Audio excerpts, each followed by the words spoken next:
Haryana civil service के सभी aspirant को दिशा क्लासेज की तरफ से हमारा नमस्कार। तो कैसे हैं आप लोग, आपकी तैयारी कैसी चल रही है? हरियाणा सिविल सर्विस की जो नेक्स्ट और मोस्ट अवेटेड रिक्रूटमेंट है, जिसको HCS 2023 बोला जाएगा, क्योंकि ये भर्ती की अनाउंसमेंट है वो 2023 तक की एक्सपेक्टेड होती जा रही है। तो इसको लेके आपके कमेंट सेक्शन में बार बार क्वेरी जा रही है। उसी संदर्भ में ये एक छोटा सा वीडियो बनाने की कोशिश की गई है। तो यहाँ थोड़ा विस्तार से हम इस चीज़ पे चर्चा करेंगे। अगर आप चैनल पे नए हैं तो चैनल को सब्सक्राइब ज़रूर करें, बेल आइकन ज़रूर दबाएं, ताकि आगामी वीडियो का नोटिफिकेशन सबसे पहले आपको मिल सके। क्या आप HCS भर्ती के लिए तैयार हैं? कारण क्या है कि 2021 का जो HCS हमने देखा था उसमें एक ड्रास्टिक चेंज हुआ। पूरा HPSC ने UPSC पैटर्न को एग्ज़ाम में फॉलो कर लिया। हरियाणा जीके का सवाल पूछा नहीं गया, जिसकी वजह से कट ऑफ है वो बहुत अनसर्टेन होती गई। और कौन कौन अभ्यर्थी अपीयर हुए जो मुख्यतः दिल्ली में मुखर्जी नगर, राजेंद्र नगर में रह के UPSC की प्रिपरेशन कर रहे थे। अब 2021 का आज 2022 एंड की तरफ बढ़ रहा है, लेकिन अभी भी वो भर्ती मुख्य परीक्षा तक ही पहुंच पाई है। तो अगर अगली भर्ती 2023 में होती है, क्योंकि अभी मैंने पिछले वीडियो में भी आपको बताया कि डिपार्टमेंटल एग्जाम की भी संभावना व्यक्त की जा रही है कि पहले छोटे रूप में, क्योंकि इसमें नंबर ऑफ अपीयरिंग एस्पिरेंट सिर्फ हरियाणा सरकार के ग्रुप C के गवर्नमेंट एम्प्लॉयज़ होते हैं, जिनकी संख्या काफ़ी कम रहती है जो परीक्षा देते हैं। और इसमें सिर्फ 100 क्वेश्चंस का एक पेपर आता है, मुख्य परीक्षा का कोई प्रावधान नहीं है। तो नंबर ऑफ पोस्ट के लगभग 2 टाइम्स को इंटरव्यू में कॉल की जाती है और वहाँ से इनका सिलेक्शन किया जाता है। यानी कुल मिला के अगर नियमित भर्ती और विभागीय भर्ती की बात करें तो विभागीय भर्ती नियमित भर्ती से काफ़ी छोटी भर्ती है, मतलब काफ़ी कम समय में, लगभग 1/3 समय में पूरी हो जाने वाली भर्ती है। 2019 के बाद से ये हुई नहीं है, तो इसका भी इंतज़ार किया जा रहा है कि पहले इसे करवाया जाएगा। अगर ये करवाया जाता है तो आप किसी भी रूप में निराश ना हो, क्योंकि मैं अब आपको आगे ये बताने जा रहा हूँ कि आप तैयारी के किस स्तर पे खड़े हैं। आप एक चीज़ अच्छे से समझ लीजिए, 2021 में HCS का रिक्रूटमेंट आ गया, 2023 में आ गया, तो अगला रिक्रूटमेंट है वो 2025 या कहें 26 तक भी जा सकता है। कारण 2024 में लोकसभा और विधानसभा दोनों के चुनाव है, तो मार्च के करीब लगभग लोकसभा की आचार संहिता लग जाएगी और अगस्त के करीब है वो विधानसभा की आचार संहिता लग जाएगी। तो कुछ एस्पिरेंट इस चीज़ में जिद करते हैं कि सर उससे भर्ती पे क्या असर पड़ेगा, भर्ती की अगर घोषणा हम पहले ही मान लें तो उस पर क्या असर पड़ेगा। बहुत अच्छी बात है, लेकिन अगर परीक्षा होने के दौरान किसी भी कारण से, अल्लाह भगवान ना करे ऐसा कुछ हो, लेकिन अगर पेपर आउट जैसा इवेंट कुछ हो गया तो जो रूलिंग पार्टी है उसको इस चीज़ के लिए सफाई पेश करने में बड़ी दिक्कत आती है, पूरे चुनाव का माहौल बदल जाता है।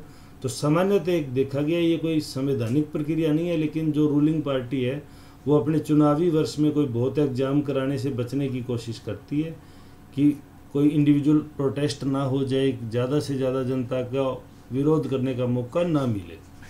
तो उसी संदर्भ में हम बात कर रहे थे। तो ये जो आप रिक्रूटमेंट की अब तैयारी कर रहे हैं, ये आप मान के चलिए इसके बाद आपको 2026 में ही रिक्रूटमेंट मिलेगी। यानी आज जो आपकी एज है उसमें 4 साल जोड़ लीजिए, उसके बाद आप नेक्स्ट HCS में अपीयर होंगे। तो क्या आपने इतनी तैयारी कर रखी है कि आप उस HCS के लिए 4 साल का धैर्य अपना सकें? दूसरी बात, क्योंकि मैंने कहा आपको भी पता होगा, आपने अलग यूट्यूबर से भी देखा है, आपने जानकारी मिली, लगभग 95 के करीब पोस्ट है, तो लगभग 1200 एस्पिरेंट हैं वही प्री क्वालिफाई कर पाएंगे। यानी जितने भी 2.25 लाख 2 लाख के करीब फॉर्म भरे जाएंगे, उनमें से मात्र 1200 लोग हैं जो मुख्य परीक्षा देंगे। तो क्या आप उन 1200 में शामिल होने लायक तैयार हैं? अगर नहीं है तो आप अपनी तैयारी कीजिए। जैसे ही एग्ज़ाम का नोटिफिकेशन आएगा, हम लगातार संपर्क में हैं, पूरी कोशिश कर रहे हैं कि ताकि आपको सबसे पहले और सबसे ऑथेंटिक सूचना देने की कोशिश करें। इस प्रक्रिया में कई बार लेट भी हो जाता है, कई बार समय पे पता चल जाए तो आपको हम शेयर भी कर देते हैं। लेकिन अगर आप चैनल से जुड़े हुए हैं, इसे सब्सक्राइब कर रखा है और बेल आइकन दबा रखा है, तो आपको नोटिफिकेशन की वजह से सारी जानकारी है वो सबसे पहले प्राप्त हो जाती है। अब अगला सवाल आता है, सर पहले प्रारंभिक परीक्षा की तैयारी करें या मुख्य परीक्षा की? देखिए, इस मामले में मैं हमेशा से आपको एक बात कहता रहता हूँ कि आप सबसे पहले इंटरव्यू की तैयारी कीजिए। Interview means question answer format नहीं, आप अपनी पर्सनैलिटी है उसको एक HCS ऑफिसर की तरह बनाइए। आपका बोलने का, लहजा, चलने का, काम को सिस्टमेटिकली करने का तरीका एक HCS की तरह हो, वो आपकी सबसे पहली ज़रूरत है। उसके बाद आप मुख्य परीक्षा की तैयारी कीजिए। जब आप मुख्य परीक्षा का पूरा सिलेबस तैयार कर लेते हैं तो मतलब प्रारंभिक परीक्षा का 70% सिलेबस आपने तैयार कर लिया, क्योंकि वहाँ तो ऑब्जेक्टिव में 4 में से 1 ढूंढना होता है। रिमेनिंग 30% सिलेबस के लिए आपको एग्ज़ाम से 2 महीने पहले, या अगर आप थोड़ा सा और सेफ होना चाहते हैं तो 3 महीने पहले, यानी एग्ज़ाम की डेट शीट आने से लगभग 3 महीने पहले आप प्रारंभिक परीक्षा के लिए सेंटर्ड होकर उसकी तैयारी शुरू करें, तो आपकी प्रारंभिक परीक्षा आसानी से निकल जाती है। फिर आप मुख्य परीक्षा कर चुके होते हैं, इसलिए इसका आप रिवीजन कर सकते हैं। तो आप सबसे पहले मुख्य परीक्षा की तैयारी कीजिए। हमने भी मुख्य परीक्षा की एक टेस्ट सीरीज या आंसर राइटिंग की एक सीरीज स्टार्ट की है, जिसमें आपको कुछ सवाल दिए जाते हैं। आप हमें मत भेजिए उनके आंसर, लेकिन आप अपने खुद के लिखे हुए आंसर को सेल्फ एनालिसिस कीजिए कि आप कैसा लिख रहे हैं। क्या ये आंसर HCS को एक बेस्ट आंसर के रूप में कंसिडर करेगी? क्या इसमें आपको फुल मार्क्स प्राप्त हो सकेंगे? आपने कितने वर्ड्स का दोहराव किया है, कितने कीवर्ड शामिल किए हैं, कितने सेंटेंस आपको लगता है कि आपने बिना वजह लिख दिए जिनकी वहाँ ज़रूरत ही नहीं थी। तो जब आप अपना सेल्फ एनालिसिस करेंगे तो आपको काफ़ी सुधार करने को मौका मिलेगा। फिर भी आप चाहेंगे तो आप हमें भी अपनी आंसर राइट शीट भेज सकते हैं। हम भी उसमें जो अपेक्षित सुधार हैं वो आपको बताने की पूरी कोशिश करेंगे।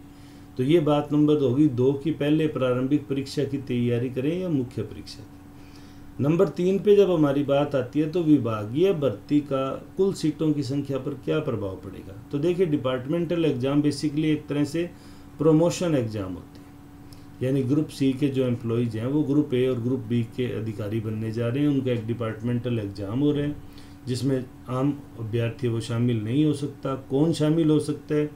जिसने हरियाणा सरकार में ग्रुप सी में 8 साल की नौकरी कर ली हो और जिसकी वार्षिक प्रतिवेदन रिपोर्ट है, यानी एनुअल रिपोर्ट है, वो सेटिस्फैक्ट्री हो, गुड हो या एक्सीलेंट हो, मतलब उसमें कोई नेगेटिव कमेंट ना हो, उसके खिलाफ कोई इंक्वायरी पेंडिंग ना हो, कोई विभागीय जांच पेंडिंग ना हो, या उसको किसी मामले में पनिश ना किया गया हो, वही अभ्यर्थी इसमें शामिल हो सकते हैं। तो बेसिकली एक प्रमोशन का एग्ज़ाम है, तो प्रमोशन कोटे की सीट है वो अलग होती है।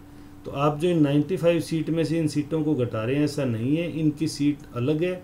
इसीलिए इस एग्ज़ाम की पहले होने की संभावना ज़्यादा बनती जा रही है कि ये जो 30+ सीटों के लिए एग्ज़ाम होगा, ये सीट्स अलग हैं, तो इसको ईजिली एग्ज़ाम को कंडक्ट करना भी आसान होगा। आप तैयारी में जुट जाइए। एक एक दिन महत्वपूर्ण है, क्योंकि अब जो आप परीक्षा देंगे उसके बाद वैसी परीक्षा आपको 4 साल के बाद देने को मिलेगी। तो आप किसी भी रूप में अपने चांस को खोइए मत।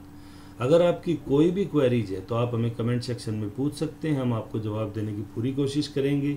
जहाँ तक कॉन्टैक्ट करने की बात है, जल्दी हम अपना कॉन्टैक्ट मोबाइल नंबर है वो भी रिलीज करने वाले हैं। टेलीग्राम चैनल आपके पास है ही, उसके अलावा वेबसाइट है जहाँ पे आपको हरियाणा आर्थिक समीक्षा से हम शुरू कर रहे हैं, हैंड रिटन नोट्स हैं उसके, तो हरियाणा आर्थिक समीक्षा आप वहाँ से डाउनलोड कर सकते हैं।